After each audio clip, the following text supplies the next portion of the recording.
perkenalkan nama saya Elizabeth Leni Benu. Pada saat ini saya ingin menyampaikan beberapa hal mengenai ilmu komunikasi dan manajemen konflik. Nah, dari hal ini saya secara pribadi mendapat 3 pertanyaan dalam kaitannya dengan ilmu komunikasi dan manajemen konflik. Nah, pertanyaan yang pertama ada kaitannya dengan buku yang ditulis oleh seorang bernama Chuan Sheng Song dengan judul buku Sebutkanlah Nama-Nama Kami. Pertanyaan yang pertama yaitu dalam ilmu komunikasi peristiwa dalam buku Chuan Sheng Song yaitu Sebutkanlah Nama-Nama Kami dimaknai sebagai apa? Saya akan mencoba menjawabnya dari soal yang pertama. Dalam ilmu komunikasi, peristiwa yang dikisahkan dalam buku Chuan Sheng Song, yaitu Sebutkanlah Nama-Nama Kami, dimaknai sebagai sebuah komunikasi naratif dan sebuah komunikasi memori kolektif yang mengangkat cerita-cerita yang traumatis, yaitu penindasan, perjuangan, dan kehilangan. Namun, yang lebih penting daripada itu adalah proses rekonstruksi identitas. Mengapa saya mengatakan demikian? Karena narasi yang dibangun melalui pengalaman kolektif membantu kelompok atau individu tertentu yang digambarkan oleh Chuan Sheng Song ini dalam mempertahankan identitas mereka dalam menghadapi sejarah yang penuh luka. Dalam komunikasi atau dalam ilmu komunikasi tentunya hal ini disebut sebagai identity negotiation. Mengapa disebut identity negotiation? Karena dalam buku ini menggambarkan kisah-kisah yang memperkuat rasa untuk memiliki komunitas, di mana rasa untuk komunitas dianggap remeh, komunitasnya dianggap tidak berguna, berusaha untuk direkonstruksi bagi orang-orang yang memiliki rasa cinta terhadap komunitas yang tinggi. Pertanyaan yang kedua adalah, jelaskanlah teori komunikasi dari pandangan Aristoteles. Dalam pandangannya Aristoteles mengedepankan ada 3 konsep, yakni logos, ethos, dan pathos.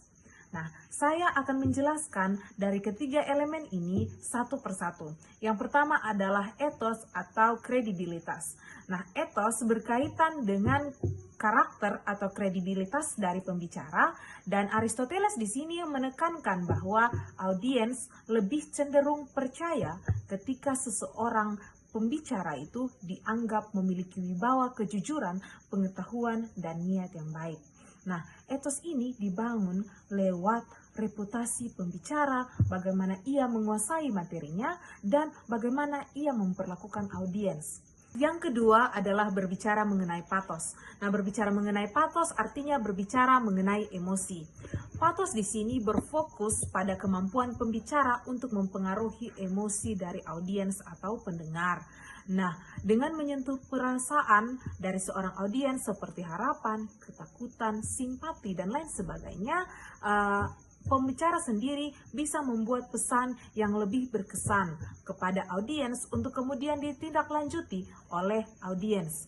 Nah, yang ketiga adalah logos. Nah, berbicara mengenai logos artinya kita berbicara mengenai logika. Logos mengacu pada penggunaan logika, alasan, dan bukti dalam sebuah argumen. Seorang pembicara harus menyampaikan fakta, data, atau alasan yang jelas dan terstruktur agar audiens sendiri dapat memahami serta menerima pesan secara rasional. Nah, ini juga mendukung bagaimana pembicara dapat dilihat secara baik oleh audiens. Nah, untuk itu Aristoteles percaya bahwa komunikasi yang ideal adalah memadukan ketiga elemen ini. Ethos membangun kepercayaan, pathos mempengaruhi hati, dan logos meyakinkan pikiran. Kombinasi yang seimbang dari ketiga elemen ini akan membuat pesan lebih kuat dan efektif jika disampaikan dengan baik oleh pembicara. Pertanyaan yang ketiga dan yang terakhir adalah, hubungkanlah manajemen konflik dengan ayat firman Tuhan yaitu Yakobus pasal 1 ayatnya yang ke-20. Yakobus pasal 1 ayat yang ke-20 berbunyi demikian. Sebab amarah manusia tidak mengerjakan kebenaran di hadapan Allah. Ayat ini mau mengajarkan kepada kita semua bahwa amarah yang tidak terkendali dan tidak terkontrol akan menghasilkan tindakan yang tidak mencerminkan kehendak Allah. Nah, dalam konteks manajemen konflik pada saat ini, ayat ini sangat relevan bagi para pendengar semua karena mengingatkan kita untuk tidak membiarkan emosi, terutama amarah, menguasai diri kita sendiri. Pengendalian diri terhadap emosi sangatlah penting untuk kita semua dalam menjaga kehendak Allah. Nah, dalam kaitannya dengan manajemen konflik di sini, ada beberapa hal yang ingin saya sampaikan. Yang pertama, terkait dengan mengendalikan emosi dalam konflik. Nah, manajemen konflik di sini menekankan tentang pentingnya pengendalian emosi agar konflik dapat diselesaikan dengan baik. Nah, Yakobus pasal 1 ayat 20 ini juga menegaskan bahwa amarah yang seringkali memperburuk situasi bahkan menjauhkan kita dari solusi-solusi yang benar dan adil.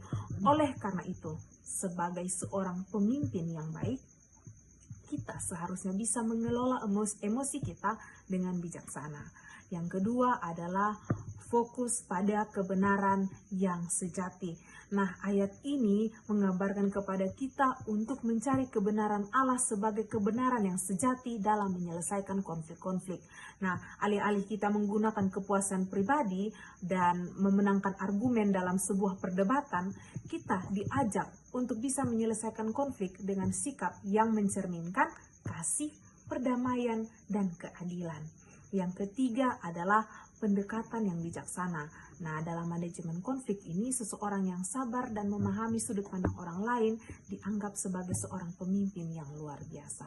Nah, Yakobus pasal 1 ayat 20 ini mau mengajarkan kita bahwa penyelesaian masalah dan penyelesaian sebuah konflik yang sejati itu membutuhkan suatu kesabaran dan pengendalian diri yang utuh terhadap pribadi kita sendiri, agar kita dapat mengikuti setiap kehendak Allah dan bukan membiarkan amarah yang menguasai kita pada diri kita sendiri. Nah, dari ketiga pertanyaan yang sudah coba saya jawab pada saat ini, kiranya penonton ataupun saudara-saudari sekalian dapat mengambil sebuah pembelajaran dari kaitannya dengan ilmu komunikasi dan manajemen konflik. Nah, kiranya melalui hal ini, saudara-saudari sekalian dapat mengetahui bagaimana kita sebagai seorang pembicara berbicara dengan orang lain dalam menggunakan ilmu komunikasi dan bagaimana kita untuk memanage setiap konflik yang terjadi di sekitar kita bersama dengan orang-orang yang ada di sekitar kita maupun ketika kita melihat ada sebuah konflik yang terjadi.